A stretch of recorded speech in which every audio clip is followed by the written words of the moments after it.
گرما گرم خستہ پراٹھوں، آملیٹ اور کڑک چائے کے مسحور کن خوشبو کے پورے ہال کو اپنی لپیٹ میں دیکھ رکھا تھا۔ میں اس رونق کے درمیان میری حالت ایسی تھی کہ جیسے کوئی بڑا مجرم پھانسی کے پھندے کی طرف بڑھ رہا ہو۔ میں سیڑھیوں سے ایسے قدم جما جما کر اتر رہی تھی جیسے موت کی راہ پر پہلا قدم رکھ رہی ہوں۔ میری آنکھیں رات کی ادھوری نیند اور اس سے بھی بڑھ کر آنے والے کسی خوفناک طوفان کے ڈر سے لال ہو رہی تھیں۔ رات جب صبح کے ٹھیک 6 بجے میری آنکھ کھلی تھی اور میں نے خود کو سالار کے بیڈ پر اور سالار لالا کو سامنے کے صوفے پر سوتے دیکھا تو میرے پاؤں تلے سے زمین ہی نکل گئی۔ میں اس وقت کسی چور بلی کی طرح دبے پاؤں وہاں سے بھاگ نکلی تھی، لیکن اب نیچے ناشتے کی میز پر سب کے سامنے آنا میرے لیے کسی کڑے امتحان سے کم نہیں تھا۔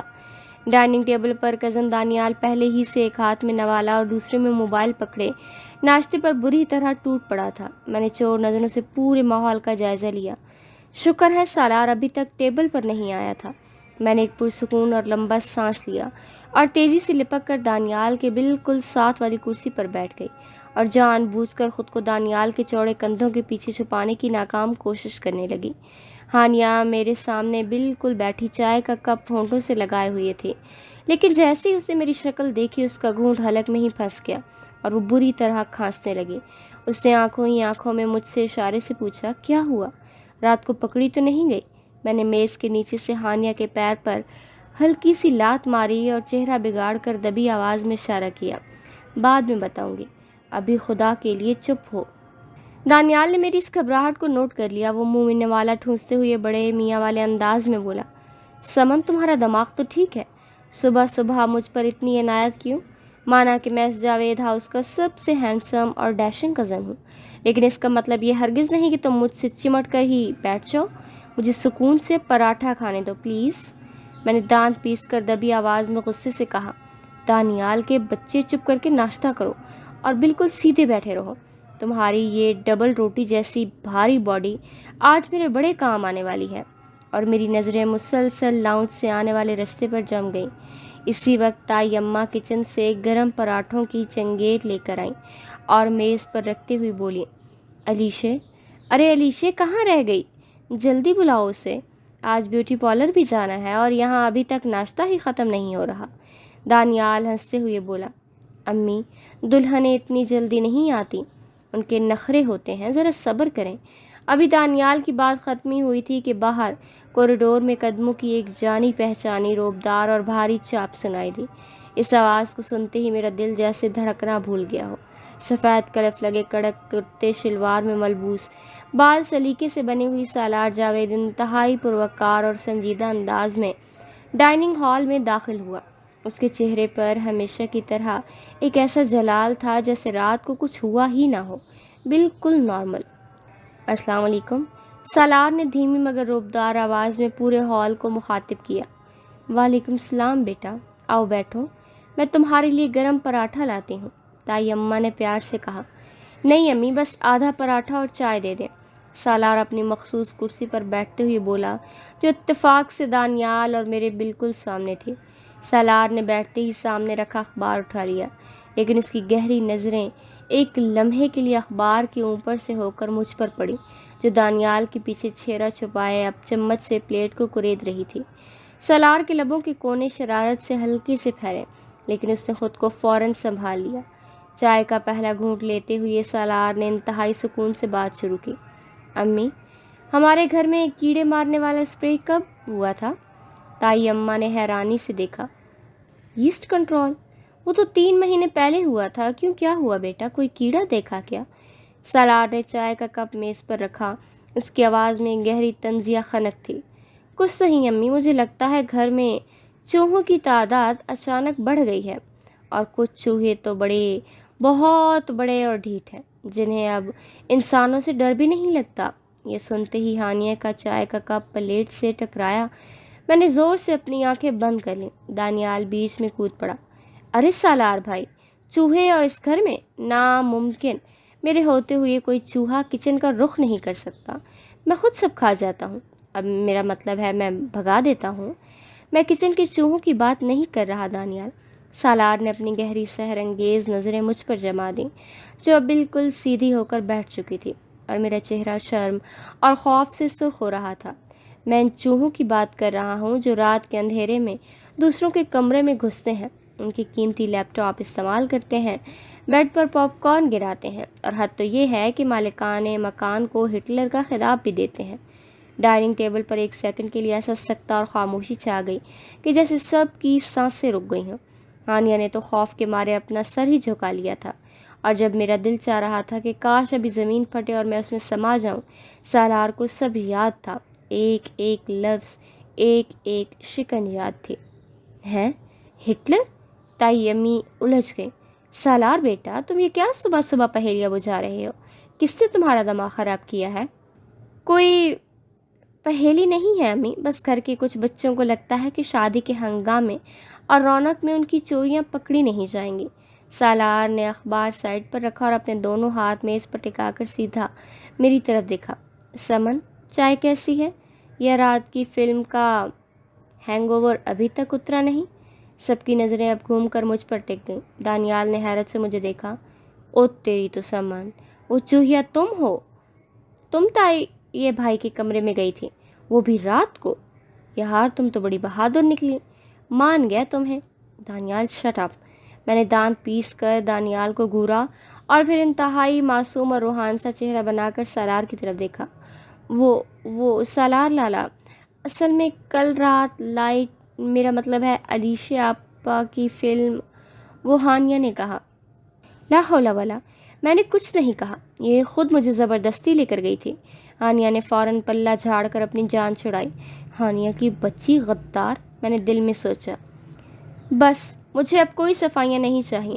سالار کی کڑکدار اور حاکمانہ آواز نے میری بولتی بند کر دی۔ شادی کا گھر ہے، اس کا مطلب یہ ہرگز نہیں کہ گھر کے قوانین اور ڈسپلن ختم ہو گیا ہے۔ میری اجازت کے بغیر میرے کمرے میں جانا اور میری چیزوں کو ہاتھ لگانا سخت منع ہے، اور اس گستاخی پر سزا تو بنتی ہے۔ تائی اماں نے بیچ بچاؤ کروانے کی کوشش کی۔ ارے چھوڑو نا سالار، علیشہ کی شادی ہے، کیوں بچی کے پیچھے پڑ گئے ہو؟ نہیں امی، اصول اصول ہوتے ہیں۔ سالار نے اپنی جیب سے میرا گلابی کور والا موبائل نکالا اور اسے میز پر رکھ دیا۔ میں نے تڑپ کر موبائل کی طرف ہاتھ بڑھایا، لیکن سالار نے اس سے پہلے ہی موبائل پر اپنا بھاری ہاتھ رکھ دیا۔ یہ فون اگلے 2 دن کے لیے میرے پاس ضبط رہے گا۔ کیا؟ میرے حلق سے چیخ نکلی۔ 2 دن لالا؟ علیشہ آپا کی مہندی ہے، مایوں ہیں، میں سہیلیوں کی ویڈیوز کیسے بھیجوں گی؟ میں اسٹیٹس کیسے لگاؤں گی؟ پلیز ایسا مت کریں، کوئی اور سزا دے دیں۔ میری آنکھوں میں سچ مچ آنسو آنے والے تھے۔ سزا ابھی ختم نہیں ہوئی سمن، سالار نے بے حسی سے کہا۔ اگلے 2 دن روزانہ دوپہر کو 3 گھنٹے تم میری اسٹڈی روم میں بیٹھو گی، اور میری جو پینٹنگ آفس فائل ہے وہ لیپ ٹاپ پر ٹائپ کرو گی، کیونکہ میرے پاس وقت نہیں ہے۔ دانیال نے پراٹھے کا آخری نوالا منہ میں ڈالا اور سالار کو دیکھ کر بولا، بھائی حد ہو گئی ہے، ویسے علیشہ آپا کی شادی کا گھر ہے، ہر طرف رونق ہے، اور آپ نے تو بیچاری سمن کو شادی کے گھر میں کلرک بنا دیا۔ یہ تو سراسر ظلم ہے بھائی، مزدور یونین اس کے خلاف احتجاج کرے گی۔ دانیال، اگر تم نے زیادہ وکالت کی تو اگلی فائل ٹائپ کرنے کے لیے باری تمہاری ہوگی۔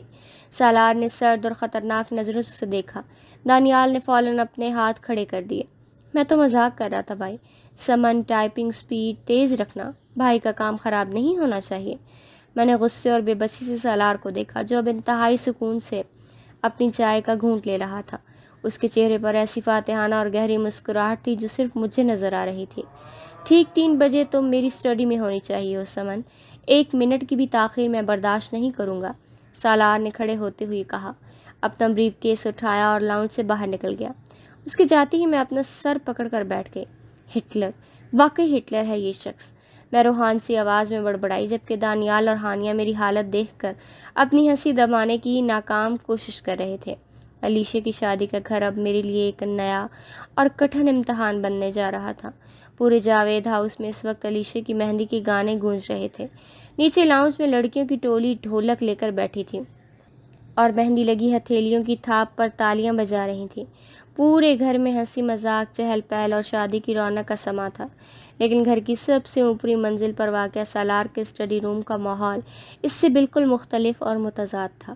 یہاں صنوبر کی لکڑی کے بھاری کلاسک فرنیچر، قانون اور بزنس کی موٹی موٹی کتابوں اور ایک گہری سنجیدہ خاموشی کا راز تھا، جیسے باہر سے آنے والے گانوں کی مدھم آواز بھی بڑی مشکل سے اس کمرے کو چھو پا رہی ہو۔ میں منہ بسورے سالار کی بڑی سی میز کے کونے پر بیٹھی لیپ ٹاپ کی اسکرین کو گھور رہی تھی۔ میرا دل نیچے کزنز کے ساتھ بھنگڑے ڈالنے، مہندی کی تیاریاں کرنے کے لیے مچل رہا تھا، لیکن میں یہاں کسی قیدی کی طرح قید تھی۔ کٹ کٹ کٹاک، میں نے جان بوجھ کر کی بورڈ کے بٹنوں پر اپنے نازک انگلیوں کو اتنے زور سے مارا کہ جیسے وہ بٹن نہیں بلکہ سالار کا سر ہو۔ میز کی دوسری طرف اپنی بڑی سی گھومنے والی آرام دہ کرسی پر بیٹھا سالار جاوید نہایت سکون سے ایک موٹی فائل کا مطالعہ کر رہا تھا۔ اس کے ہاتھ میں ایک مہنگا فاؤنٹین پین تھا اور وہ میری اس حرکت سے بالکل بے نیاز لگ رہا تھا۔ کٹ کٹ کٹ، میں نے ایک بار پھر اسپیس بار کو ایسے دبایا کہ جیسے اس پر دنیا کا سارا غصہ نکال رہی ہوں۔ سالار نے فائل سے نظریں ہٹائے بغیر انتہائی دھیمی، سنجیدہ مگر گہری آواز میں کہا، سمن، اگر میرے لیپ ٹاپ کا کوئی بھی بٹن اپنی جگہ سے ہلا تو اس کا جرمانہ تمہارے اگلے 3 ماہ کی پاکٹ منی سے کاٹا جائے گا۔ میرے ہاتھ ہوا میں ہی رک گئے۔ میں نے غصے سے سالار کو دیکھا جو اب فائل بند کر کے اپنے دونوں ہاتھ میز پر ٹکا چکا تھا اور اپنی ان گہری سحر انگیز نظروں سے سیدھا مجھے دیکھ رہا تھا۔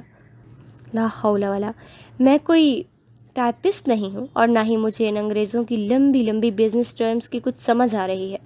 مارکیٹ انالیسز، ری انجینئرنگ پروجیکٹس، فلیشیا آپا کی شادی ہو رہی ہے اور یہ عذاب مجھے آیا ہوا ہے۔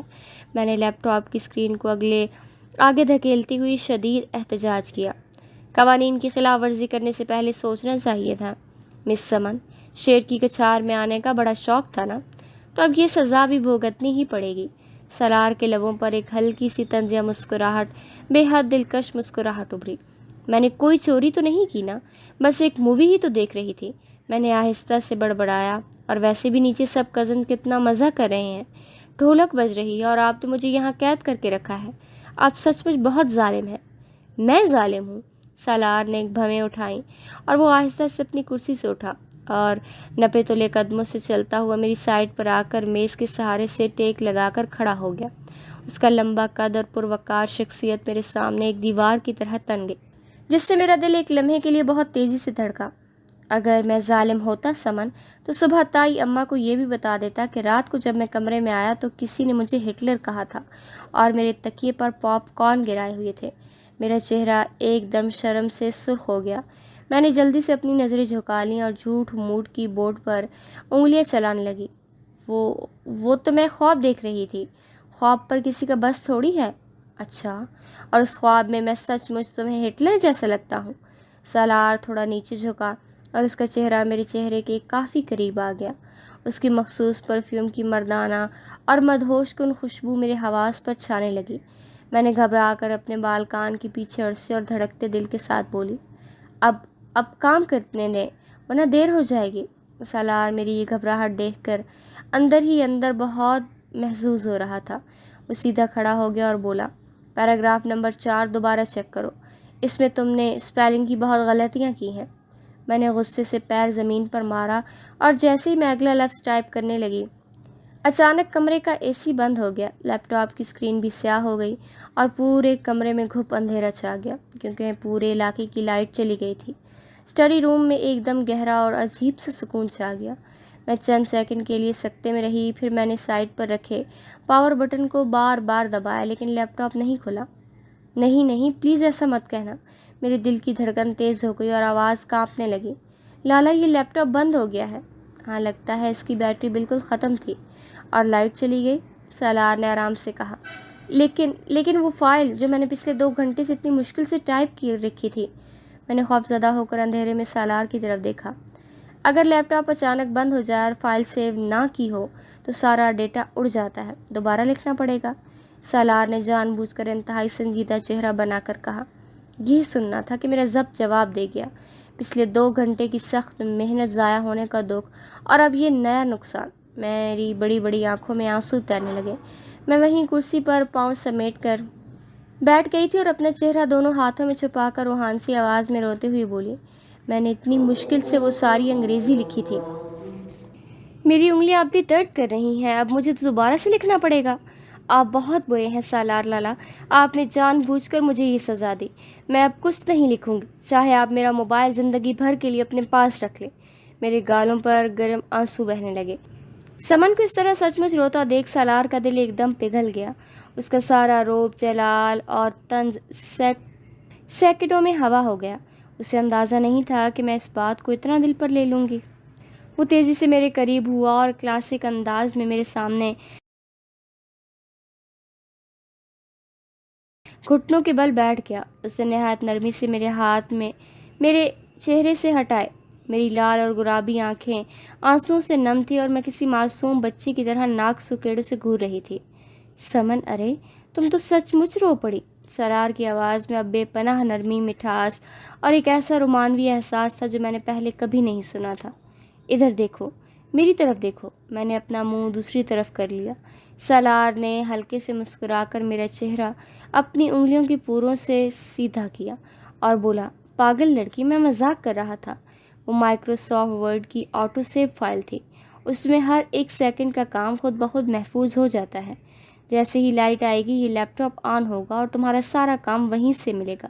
کچھ بھی ضائع نہیں ہوا۔ میں نے روتے ہوئے اپنی ہچکی روکی اور حیرت سے پوچھا، سچ؟ آپ مجھ سے جھوٹ تو نہیں بول رہے؟ میں نے تم سے کبھی جھوٹ نہیں بولتا سمن۔ سالار نے میرے گال پر بہتا ہوا ایک آنسو اپنی انگلی سے نہایت پیار سے صاف کرتے ہوئے کہا۔ اس کا لمس اس وقت اتنا نرم اور رومانوی تھا کہ میری دھڑکنیں جیسے ایک لمحے کے لیے تھم گئی ہوں۔ دونوں کی نظریں ملیں اور اس تاریک گرم کمرے میں وقت جیسے رک گیا ہو۔ مجھے پہلی بار احساس ہوا کہ سالار کے سخت اور رعبدار رویے کے پیچھے ایک بے حد پرواہ کرنے والا خوبصورت اور دھڑکتا ہوا دل چھپا ہے۔ سالار نے خود کو سنبھالا اور میز پر رکھا پانی کا گلاس اٹھا کر میری طرف بڑھایا۔ لو، پہلے پانی پیو۔ روئے بغیر بھی تمہارا قد چھوٹا ہے، رونے سے اور چھوٹا ہو جائے گا۔ میں نے پانی کا گلاس لیا اور ایک گھونٹ بھر کر تیکھی نظروں سے اسے دیکھا۔ آپ اپنی عادت سے باز نہیں آ سکتے نا؟ تعریف کرنا تو جیسے آپ کی ڈکشنری میں ہے ہی نہیں۔ تعریف ان کی جاتی ہے جو کام اچھا کر دیں، بچوں کی طرح روتے نہیں ہیں۔ سالار نے ہنستے ہوئے اپنی کرسی کی طرف قدم بڑھائے۔ اسی وقت پردے کے پیچھے سے دھوپ کی ایک سنہری کرن اندر آ کر میرے چہرے پر پڑی اور میں نے دیکھا کہ سالار مجھے کتنی محبت اور گہرائی سے دیکھ رہا تھا۔ اس میٹھی تکرار نے ہمارے درمیان محبت کا پہلا پتھر پھینک دیا تھا، جس کی لہریں اب دونوں کے دلوں میں اٹھ رہی تھیں۔ سورج آہستہ آہستہ ڈھل رہا تھا اور اس نارنجی سنہری روشنی گھر پر ایک جادوئی اثر ڈال رہی تھی۔ علیشا آپا کی مہندی آج رات تھی، اس لیے پورے صحن کو ایک خوبصورت پیلے اور ہرے تھیم کے ساتھ سجایا گیا تھا۔ گیندے کے پھولوں کی لمبی لمبی لڑیاں دیوار سے لٹک رہی تھیں، جن کے دل فریب خوشبو ہوا میں رچی بسی تھی۔ لاؤنج سے لے کر صحن تک ہر طرف کزن اور کاریگر بھاگ دوڑ کر رہے تھے۔ لاؤنج کے اسپیکر پر شادی کا روایتی گانا اونچی آواز میں چل رہا تھا، جس کی تھاپ پر چھوٹے بچے صحن میں ناچ رہے تھے۔ اس ہنگامے کے ایک کونے میں میں ایک اونچے لکڑی کے اسٹول پر کھڑی، سر پر دوپٹے کو لپیٹے، بجلی کی لمبی سی فیری لائٹس کی لڑی ہاتھ میں لیے کھڑی تھی۔ لائٹس کا پورا گچھا بری طرح الجھا ہوا تھا، بالکل ایسی ہی جیسے میری اپنی زندگی سالار کی اس سزا کے بعد الجھ گئی۔ اسٹول کے بالکل نیچے دانیال کھڑا تھا، لیکن اس کی نظریں لائٹس پر کام اور کچن کی طرف سے آنے والی لذیذ خوشبو پر زیادہ تھی۔ دانیال، یار نیچے کھڑے ہو کر تماشا مت دیکھو، یہ نیچے والا کونا پکڑو اور اسے سیدھا کرو۔ یہ لائٹس اتنی الجھی ہوئی کیوں ہیں؟ میں نے جھنجھلا کر اوپر سے آواز دی۔ سمن یار، تم تو ایسے حکم چلا رہی ہو جیسے علیشا آپا کی نہیں، تمہاری اپنی شادی کی تیاریاں ہو رہی ہوں۔ دانیال نے اپنے پیٹ پر ہاتھ پھیرتے ہوئے کہا، اور ویسے بھی مجھے کچن سے تازہ تلے ہوئی سموسوں اور رولز کی خوشبو آ رہی ہے جو تائی اماں نے مہمانوں کے لیے منگوائے ہیں۔ میرا سسٹم اس وقت لو بیٹری سگنل دے رہا ہے، میں ذرا ایک چکر لگا کر آتا ہوں۔ دانیال، تم کہیں نہیں جاؤ گے، میں نے اوپر سے توازن سنبھالتے ہوئے آنکھیں دکھا کر دھمکایا۔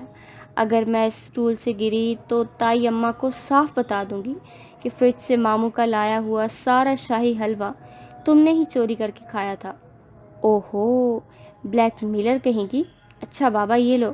میں نے کونا پکڑ لیا۔ دانیال نے بادر ناخواستہ لائٹس کی تار پکڑ لی، لیکن اسی لمحے کچن سے تائی امی کی تیز آواز گونجی، دانیال، ارے دانیال بیٹا، ذرا بازار سے مہندی کے 3 اور تھال تو لا دو، کاریگر کہہ رہا ہے کہ کم پڑ گئے ہیں۔ دانیال کے چہرے پر جیسے بہار آ گئی، اس نے فوراً تار چھوڑی۔ جی امی، میں ابھی بھاگا اور ابھی لے کر آیا۔ دانیال مجھے اکیلا چھوڑ کر مت جاؤ دانیال، میں چلاتی رہ گئی، لیکن دانیال سموسوں اور بازار کے بہانے وہاں سے ایسے غائب ہوا جیسے گدھے کے سر سے سینگ۔ بدتمیز پیٹو انسان ہمیشہ دھوکہ دے جاتا ہے۔ میں نے غصے سے پیر پٹکا جس سے وہ پرانا لکڑی کا اسٹول ہلکا سا لرز گیا۔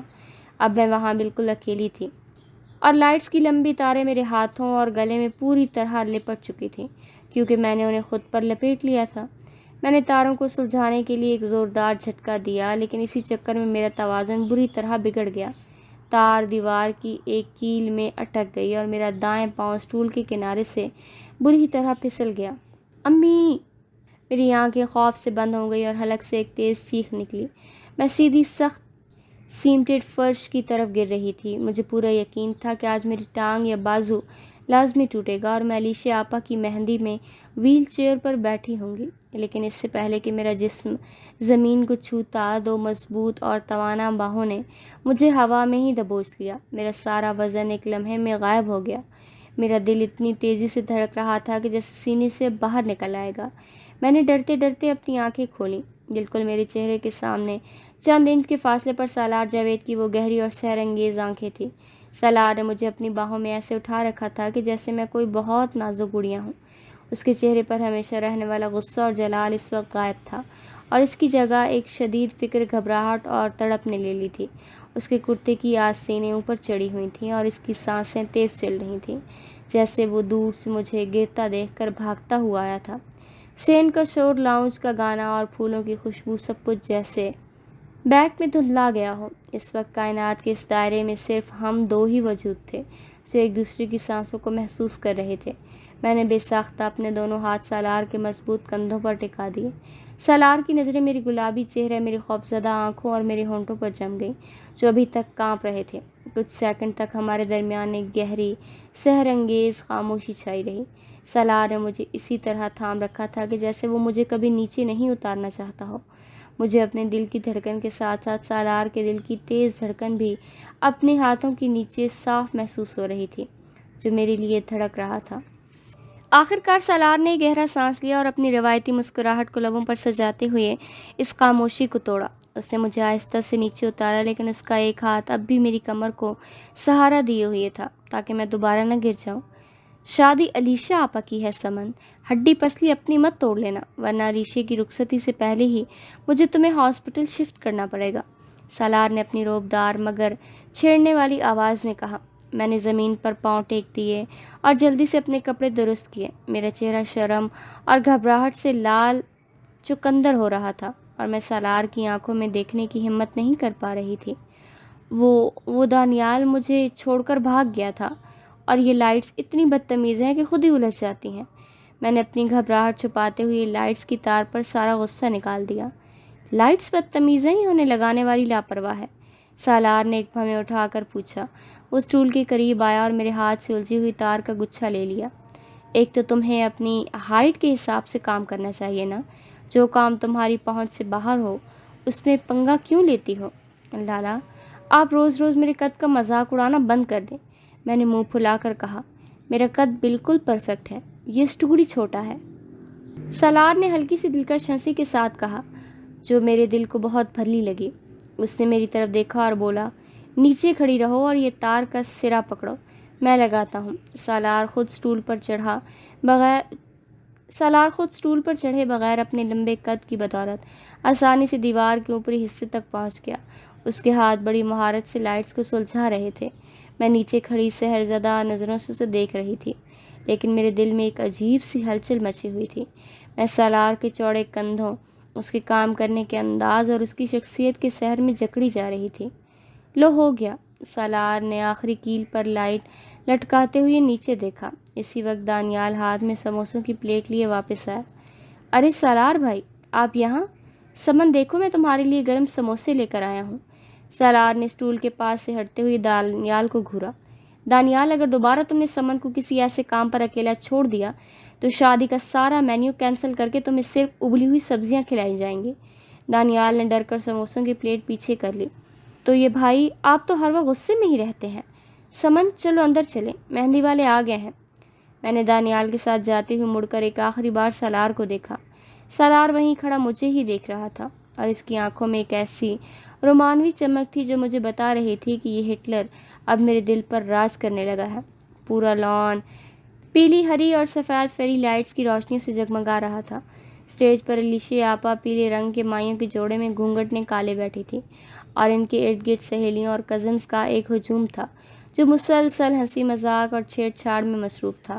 ہال کے وسط میں رکھی ڈھولک میں تھاپ پڑ رہی تھی اور کزنز کی ڈولی اونچی آواز میں روایتی گیت گا رہی تھی۔ عطر اور گلاب کی ملی جلی خوشبو نے فضا کو سحر انگیز کر دیا تھا، لیکن اس پوری محفل میں اگر کوئی ایک ہستی ایسی تھی جو سب کی نظروں کا مرکز بنی ہوئی تھی تو وہ میں تھی۔ میں نے پیلے رنگ کا ایک خوبصورت گھیردار انارکلی سوٹ پہن رکھا تھا جس پر چاندی کے تاروں اور گھنگروؤں کا باریک کام تھا۔ میرے کھلے بال میرے کندھوں پر لہرا رہے تھے اور میرے کانوں میں جھومتے ہوئے بڑے جھمکے میری معصومیت کو چار چاند لگا رہے تھے۔ ہاتھوں میں لگی گہری مہندی کی خوشبو اور میرے چہرے کی قدرتی چمک دیکھ کر کوئی بھی نظریں ٹھہر جاتی۔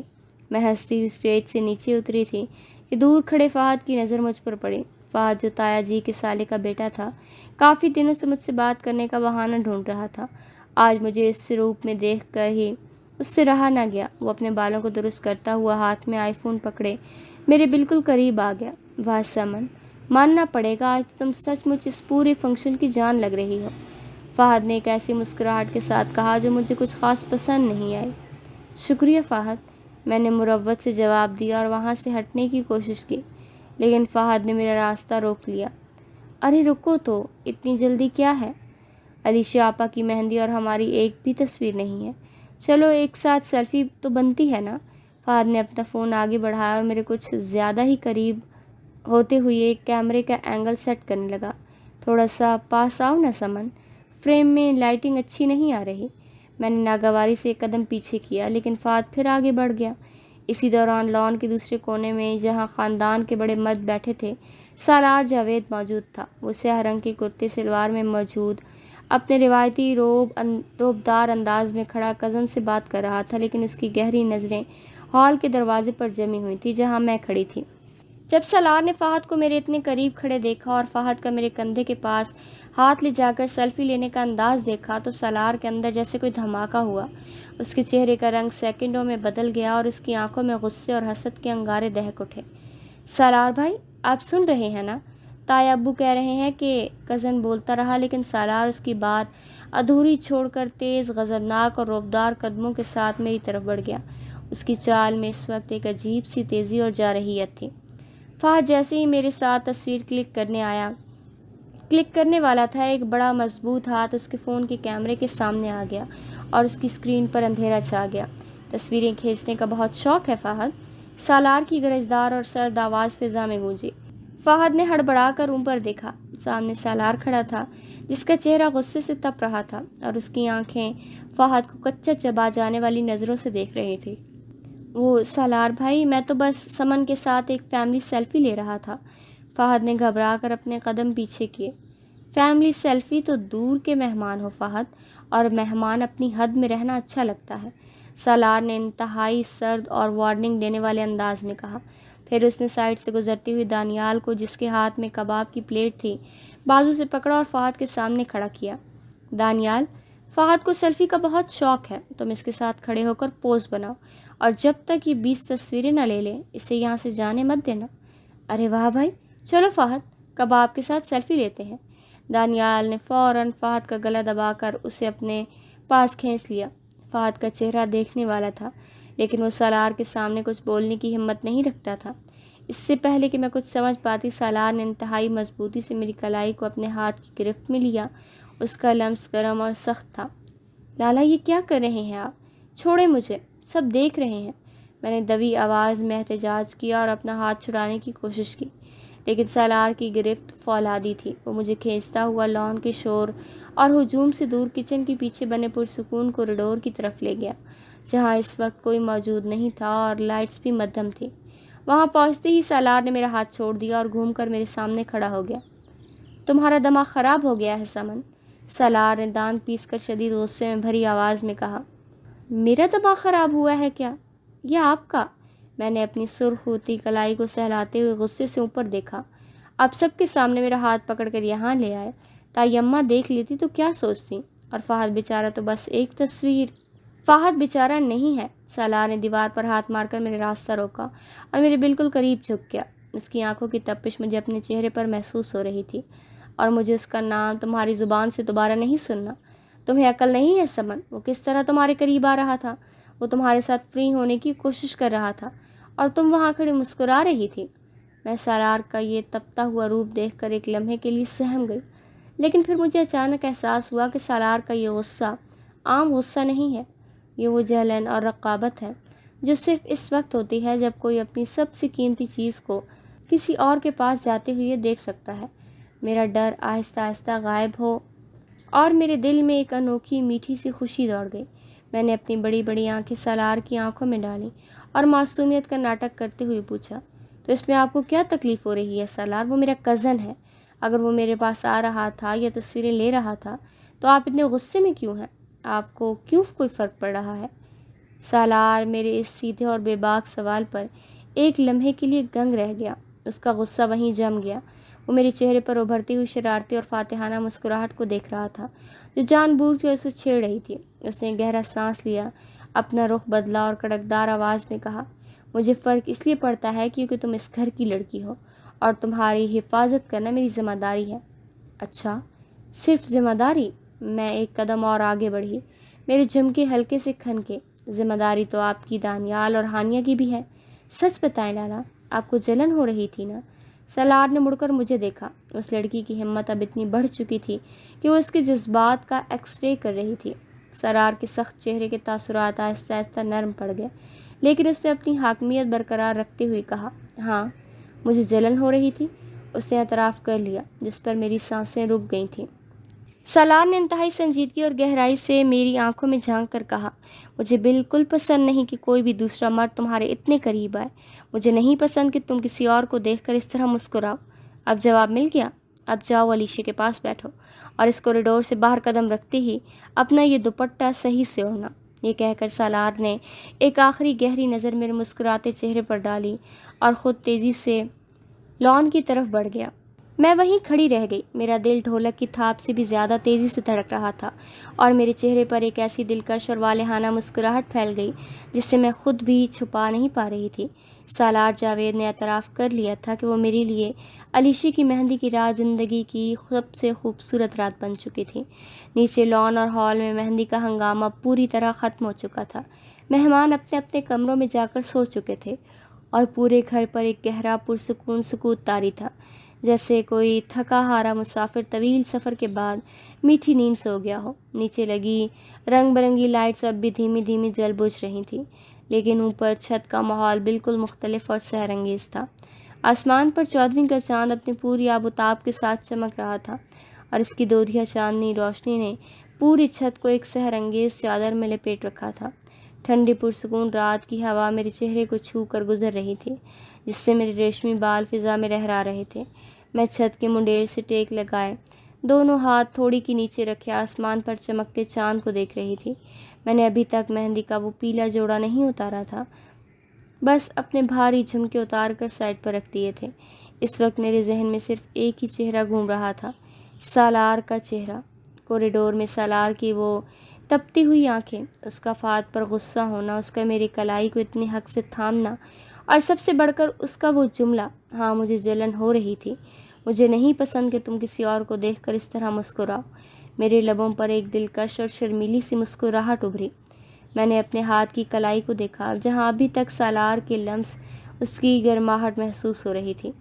کتنے عجیب ہے نا سالار لالا، میں خود سے بڑبڑائی، ہر وقت غصہ، ہر وقت روب، اور دل میں اتنی محبت چھپا رکھی ہے۔ اگر دل کی باتیں یوں سرعام دہرائی جائیں تو ان کا بھرم ٹوٹ جاتا ہے۔ مس سمن، ایک شاندار گہری اور پرکشش آواز میرے بالکل پیچھے سے گونجی۔ میں ہڑبڑا کر مڑ کر دیکھا۔ سفید چاندنی کے ہالے میں سیاہ کرتے میں ملبوس سالار جاوید چلا آ رہا تھا۔ اس کے کرتے کے اوپر کے 2 بٹن کھلے ہوئے تھے اور آستینیں کوہنیوں تک چڑھی ہوئی تھیں۔ اس کے ایک ہاتھ میں 2 مگ تھے جن سے تیز گرم کافی کی مسحور کن خوشبو اور دھول اٹھ رہی تھی، اور دوسرے ہاتھ میں کوئی چمکتی ہوئی چیز تھی۔ میرا دل ایک بار پھر اسی پرانی تیز رفتاری سے دھڑک رہا نا۔ آپ اس وقت جاگ رہے ہیں؟ میں نے اپنی گھبراہٹ چھپانے کے لیے اپنے دوپٹے کو درست کرتے ہوئے پوچھا۔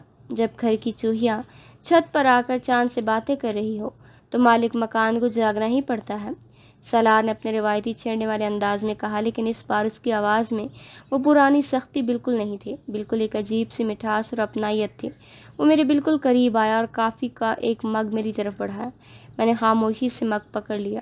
گرم مگ کی تپش نے میرے ٹھنڈے پڑتے ہاتھوں کو ایک سکون بخش احساس دیا۔ تھینک یو، میں نے دھیمے سے کہا۔ سالار منڈیر سے ٹیک لگا کر میرے بالکل ساتھ کھڑا ہو گیا اور کافی کا گھونٹ لیتے ہوئے چاند کو دیکھنے لگا۔ یہ لو تمہاری امانت۔ سالار نے کافی کا مگ ہاتھ میں پکڑتے ہوئے اپنا دوسرا ہاتھ میرے سامنے کیا۔ میں نے دیکھا سالار کی ہتھیلی پر میرا وہی گلابی کور والا موبائل فون رکھا تھا جو پچھلے 2 دن سے سالار کی قید میں تھا۔ میرا فون! میری آنکھیں خوشی سے چمک اٹھیں۔ میں نے فوراً مگ سائڈ پر رکھا اور سالار کے ہاتھ سے فون اٹھا لیا۔ شکر ہے آپ کو رحم آ ہی گیا، مجھے تو لگا تھا آپ علیشا آپا کی رخصتی کے بعد ہی اسے آزاد کریں گے۔ میں نے تمہاری ٹائپنگ کا کام چیک کیا ہے، غلطیاں کم تھیں اس لیے سزا وقت سے پہلے ختم کر دیں، سالار نے کن اکھیوں سے مجھے دیکھتے ہوئے کہا۔ میں نے جیسے ہی فون کو سیدھا کیا تاکہ اس کی اسکرین آن کروں، میری نظر فون کے پچھلے حصے پر پڑی۔ گلابی کور کے بالکل بیچوں بیچ ایک چمکدار پیلے رنگ کا اسٹیکی نوٹ لکھا ہوا تھا۔ اس نوٹ پر کچھ لکھا ہوا تھا۔ میں نے چاند کی روشنی میں اس نوٹ کو قریب کیا اور پڑھنے لگی۔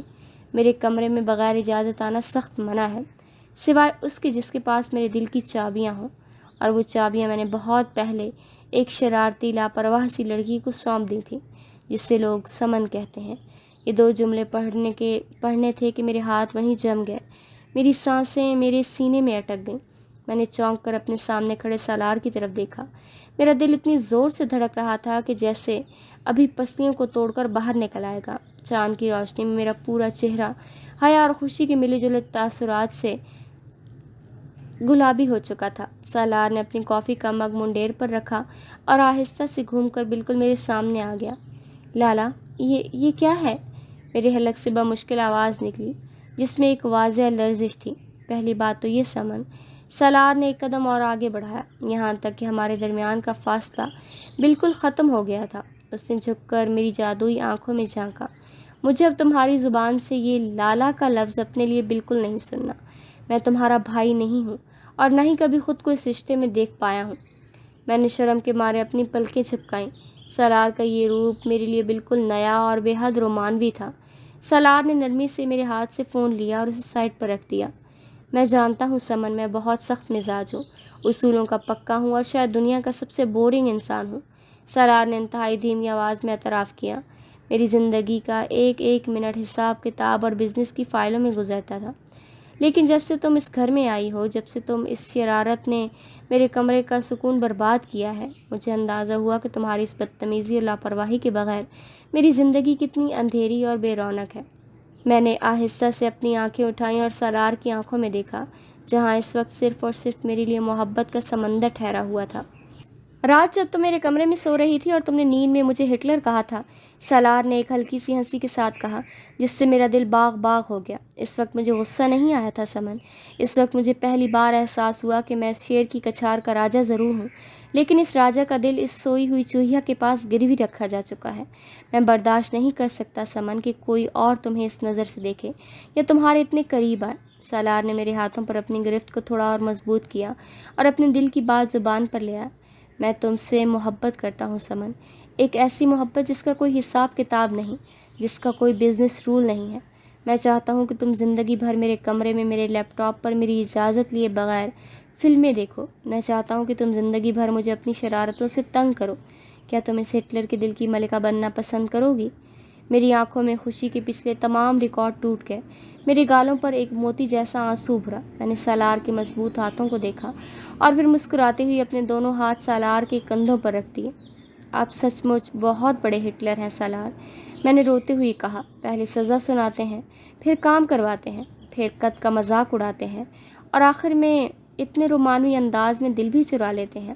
آپ کو کیا لگتا ہے میں کسی اور کو اپنے دل کی چابیاں دے سکتی ہوں؟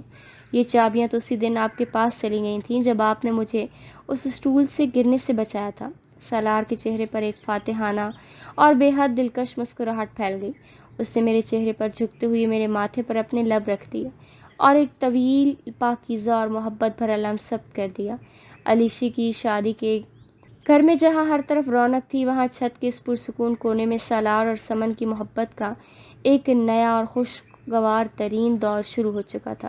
وہ دونوں اب چاندنی کی روشنی میں ایک دوسرے کا ہاتھ تھامے آنے والی زندگی کے خوبصورت خواب بن رہے تھے۔